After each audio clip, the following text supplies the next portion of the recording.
మహారాష్ట్ర కర్ణాటకలో కురుస్తున్న భారీ వర్షాలతో కృష్ణా బేసిన్లోని ప్రాజెక్టులు జలకల సంతరించుకున్నాయి. జూరాల ప్రాజెక్టుకు 1,25,000 క్యూసెక్కులకు పైగా వరద వస్తుంది.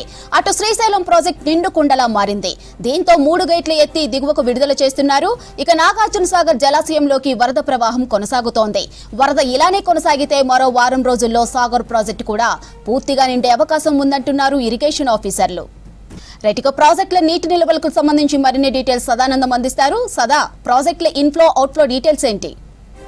ఎగువ రాష్ట్రాలైనటువంటి కర్ణాటక, మహారాష్ట్ర ఈ 2 రాష్ట్రాల్లో కురుస్తున్న భారీ వర్షాలకు తెలంగాణలో కృష్ణానది పైన ఉన్న ప్రాజెక్టుల్లో ఆ ప్రాజెక్టులన్నీ కూడా నీటి కళ్ళను సంతరించుకున్నాయని చెప్పొచ్చు. ముఖ్యంగా కర్ణాటకలో ఉన్నటువంటి ఆల్మట్టి, నారాయణపూర్ ఈ 2 ప్రాజెక్టులకు కూడా భారీగా వరద నీరు వచ్చి చేయడం, మహారాష్ట్ర నుంచి అలాగే కర్ణాటకలో కూడా కురుస్తున్న వర్షాలకు కర్ణాటకలో ఉన్నటువంటి ఆల్మట్టి, నారాయణపూర్ ఈ 2 ప్రాజెక్టులు కూడా పూర్తిగా నిండిపోయాయి. దీంతో ఆ వాటర్ అంతా కూడా కిందికి వదులుతున్నారు. ఇక తెలంగాణలోకి ఎంటర్ కాగానే జూరాల ప్రాజెక్టుకు భారీగా ఇన్ఫ్లో వస్తుంది. 1,26,000 క్యూసెక్స్ల ఇన్ఫ్లో ఈ జూరాల ప్రాజెక్టులోకి వస్తుంది. సో దానిలో నుంచి ప్రస్తుతానికి దానిది మొత్తం పూర్తి స్థాయి వచ్చేసి దానిలో 9.66 టీఎంసీల నీటిని స్టోరేజ్ చేసుకోవచ్చు. సో కానీ ప్రస్తుతం దానిలో 7.95 టీఎంసీల నీటిని స్టోర్ చేసుకుంటూ 1,26,000 క్యూసెక్స్ల నీటిని కూడా కిందికి వదులుతున్నారు. సో అక్కడి నుంచి పూర్తిగా శ్రీశైలం డ్యామ్కు, శ్రీశైలంకి భారీగా ఈ వరద నీరు, కృష్ణా వాటర్ అంతా కూడా వస్తుంది. సో ఇప్పటికే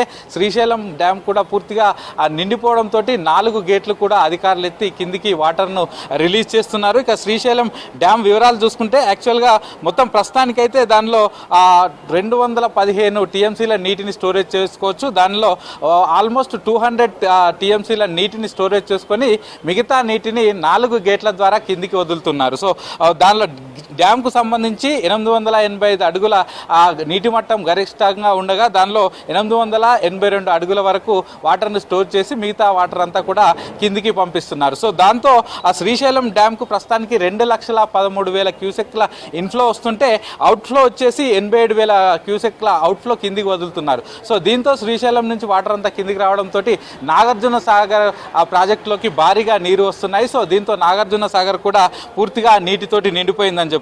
ఇక నాగార్జున సాగర్కి ప్రస్తుతం 1,17,000 క్యూసెక్ల ఇన్ఫ్లో వస్తుంది. సో దీంట్లో మొత్తం యాక్చువల్గా దీని నీటి మట్టం, పూర్తి స్థాయి నీటి మట్టం వచ్చేసి 590 అడుగులు కాగా ప్రస్తుతం 535 అడుగుల మేర ప్రస్తుతానికైతే దానిలో వాటర్ అయితే ఉంది.